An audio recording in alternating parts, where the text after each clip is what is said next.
Please subscribe my channel.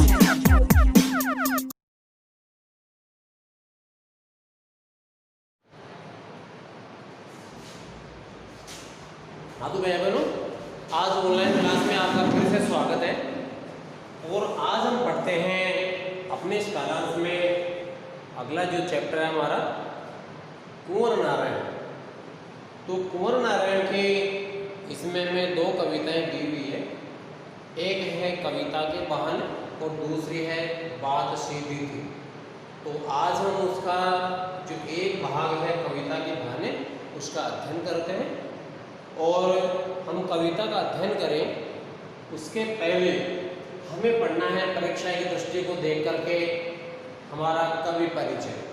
तो हम कवि परिचय की दृष्टि से देखते हैं कुंवर नारायण का। तो इसका बहुत बड़ा परिचय है क्योंकि इनकी रचनाओं पर इनको बहुत से सम्मान मिले हुए हैं, इनकी रचनाएं भी काफ़ी हैं। फिर भी हम थोड़ा जानकारी कर लेते हैं। तो कुंवर नारायण जो है उसका जो जन्म है वो 1927 में जो हमारा उत्तर प्रदेश राज्य है वहाँ जो फैजाबाद है, वर्तमान समय में जो उत्तर प्रदेश में राम मंदिर का मसला चल रहा है फैजाबाद के इर्द गिर्द, वहीं पर इनका जन्म हुआ है। ये कवि हमारा जो तार सप्तक हमारे हैं उनमें से तीसरा जो तार सप्तक है जो 1959 में था। आपकी रचनाएं इस तीसरे तार सप्तक में भी हैं। तीसरे तार सप्तक में कुंवर नारायण जुड़ता है। इनकी शिक्षा को देखा जाए तो जो प्राथमिक शिक्षाएं वो हुई, साथ में जो इसकी उच्च शिक्षाएं हैं वो हमारे लखनऊ विश्वविद्यालय से इन्होंने एमए किया है। इनकी रचनाएं को देखें तो इनकी रचनाएं बहुत सी हैं। उनमें कुछ रचनाएं इनके कविता संग्रह हैं, तो कुछ रचनाएं इनके खंड काव्य हैं और कुछ रचनाएं इनके समीक्षा ग्रंथों के दरमियान आते हैं। तो एक बार इनको देख लेते हैं।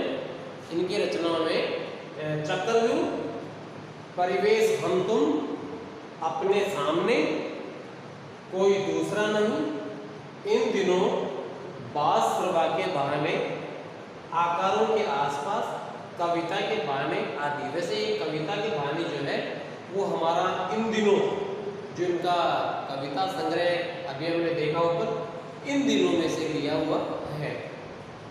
इनके पुरस्कारों को देखें तो 1971 से में इनको हिंदुस्तान अकादमी जो पुरस्कार है वो मिला हुआ है।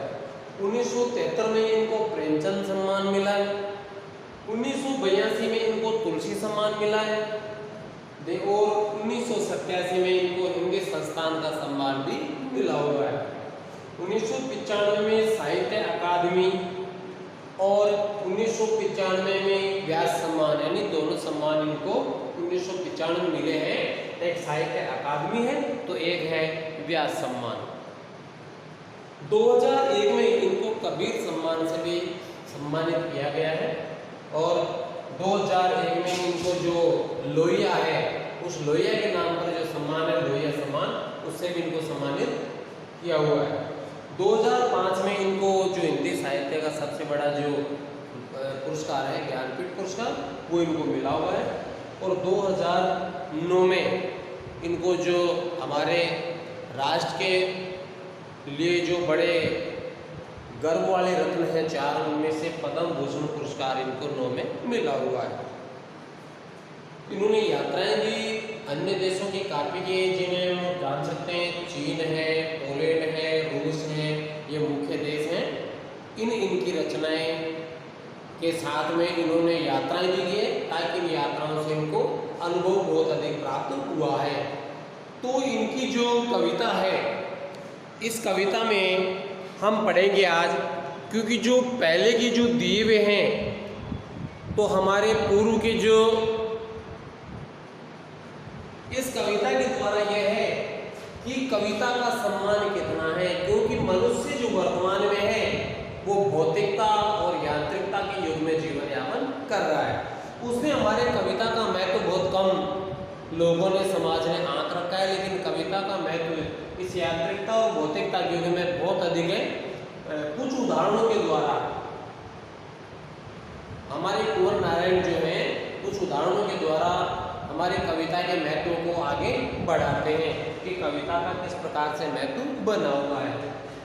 कि कविता एक उड़ान है चिड़िया के बहाने, कि कविता की उड़ान भला चिड़िया क्या जाने, बाहर भीतर इस घर उस घर, कविता की पंख लगा उड़ने के माने, चिड़िया क्या जाने।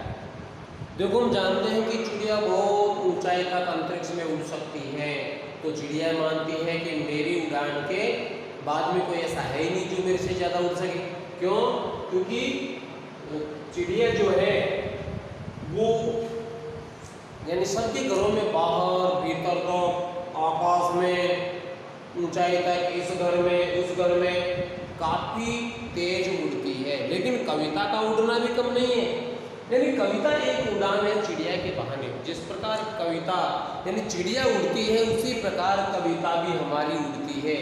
और कविता की उड़ान वाला चिड़िया क्या जाने, क्योंकि चिड़िया तो केवल अपनी ही उड़ान को पहचानती है, क्योंकि मेरे बाद में ऐसा कोई नहीं है जो अंतरिक्ष में काफ़ी लंबी दूरी तक उड़ सके। इस बात को वह चिड़िया नहीं जान सकती, जबकि कविता का उड़ान भी बहुत लंबी दूरी तक है। यानी कविता हमारी सबके घरों में बाहर भीतर तक अपना प्रभाव पैदा करती है।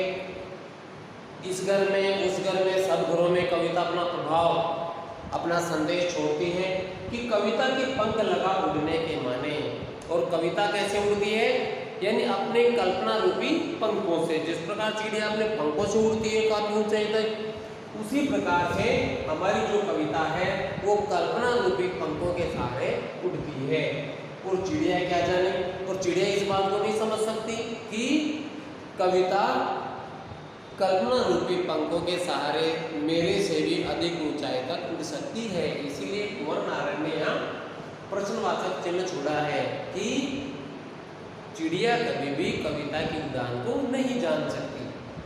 दूसरा इसके बाद कि कविता एक खिलना है फूलों के बहाने, कि कविता का खिलना भला फूल क्या जाने, बाहर भीतर इस घर उस घर, बिना मुरझाए महकने के माने, फूल क्या जाने। दूसरे उदाहरण से कविता का महत्व समाज को संदेश के रूप में कुंवर नारायण ने दिया है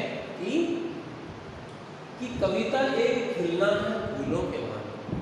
फूल खिलते हैं और फूलों की सुगंध जो होती है वो काफ़ी लंबी दूरी तक जाती है, लेकिन फूल केवल ये जानता है कि मेरी सुगंध से ज़्यादा किसी की सुगंध नहीं हो सकती। लेकिन हमारी जो कविता है उसकी सुगंध फूलों की सुगंध से भी बहुत अधिक होती है। यहाँ पर कुंवर नारायण बताते हैं कि कविता का खिलना भला फूल क्या जाने, यानी कविता किस प्रकार खिलती है, उसकी सुगंध दूर दूर तक कैसे पहुँचती है, इस बात को चिड़िया भला नहीं जान सकती। क्यों?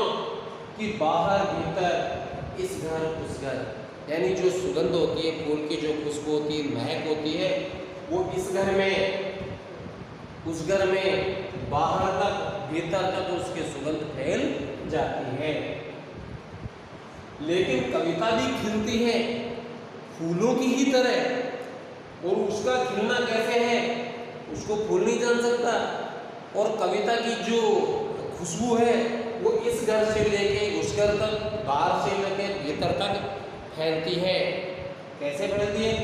बिना मुरझाए महकने के माने, यानी फूल खिल करके एक दिन मुरझाता है, उसकी खुशबू कम हो जाती है, लेकिन हमारी कविता की जो खुशबू है वो कभी कम नहीं होती और कविता की महक कभी भी मुरझाती नहीं है। कि बिना मुरझाए, और कविता बिना मुरझाए अपने प्रभाव को एक घर से दूसरे घर तक छोड़ती है। फूल क्या जाने, इस बात को फूल नहीं जान सकता कि कविता की महक कितनी अधिक होती है और उससे भी ज़्यादा होती है। यहाँ पर भी कुंवर नारायण ने इसको प्रश्नवाचक के रूप में दिया है, क्योंकि कविता की खुशबू को फूल भी नहीं जान सकता।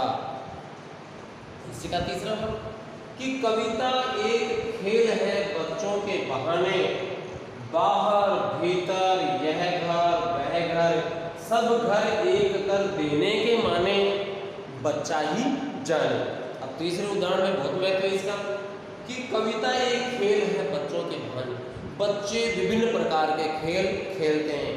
बच्चों में किसी प्रकार की ऐसी बात नहीं होती कि कोई उनका शत्रु है। वो सबको अपने बराबर का मित्र ही मानते हैं। वो सब घरों को अपना ही घर मानते हैं। एक घर से दूसरे घर में वो जाते हैं। तो बच्चा कविता के महत्व को समझ सकता है कैसे कि कविता एक खेल है, यानी कविता भी उसी प्रकार से खेलती है जिस प्रकार से बच्चा विभिन्न प्रकार के खेलों को खेलता है। क्योंकि बच्चा हर किसी के घर में बाहर चला जाता है, भीतर चला जाता है। उसी प्रकार से कविता भी हमारी जो है वो गरीब के घर में भी जा सकती है, अमीर के घर में भी जा सकती है। यह घर वह घर, यह घर उसका है, वह घर उसका है, बच्चा इस बात को नहीं जानता। बच्चों के लिए सबके लिए समान भाव होता है। उसी प्रकार से जो कविता होती है वो भी ये नहीं सोचती कि मैं गरीब के घर में नहीं जाऊं, मैं अमीर के घर में जाऊं, क्योंकि कविता को सबको बराबर समान दृष्टि से देखकर समान भाव इस समाज में पैदा करना होता है। इसलिए वह भी सब घरों में बच्चों की तरह ही चाहती है कि सब घर एक कर देने के माने। जिस प्रकार बच्चे अपने घर के समान ही अपने मित्रों के या आस पड़ोस के घरों को जानते हैं, उसी प्रकार कविता जो होती है गरीब अमीर का भेद न करके वह सब घरों में समान दृष्टि से हमारा भाव पैदा करती है। अपना समान भाव संदेश है वो प्रभाव वो छोड़ती है। बच्चा ही जाने। तो इस प्रकार से यहाँ पर देखो प्रश्नवाचक नहीं, क्यों? क्योंकि कविता के महत्व को बच्चा ही जानता है। बच्चे की तरह ही एक घर से दूसरे घर में बाहर से लेके भीतर तक, चाहे अमीर हो चाहे गरीब हो, सबके घरों में समाज को समान संदेश देते हुए वह आगे बढ़ती है। इसलिए वर्तमान समय में बहनों यांत्रिकता का दौर है, मशीनरी युग है। इस मशीनरी युग में किसी का महत्व नहीं आंका जाता है, लेकिन हम मशीनरी युग में भी कविता का बहुत अधिक हमारे लिए महत्व है। हम इस पाठ को ठीक से देखेंगे और कोई बात यदि समझ में नहीं आती है तो मैसेज के द्वारा या कमेंट से जरिए मुझे बताएंगे। धन्यवाद।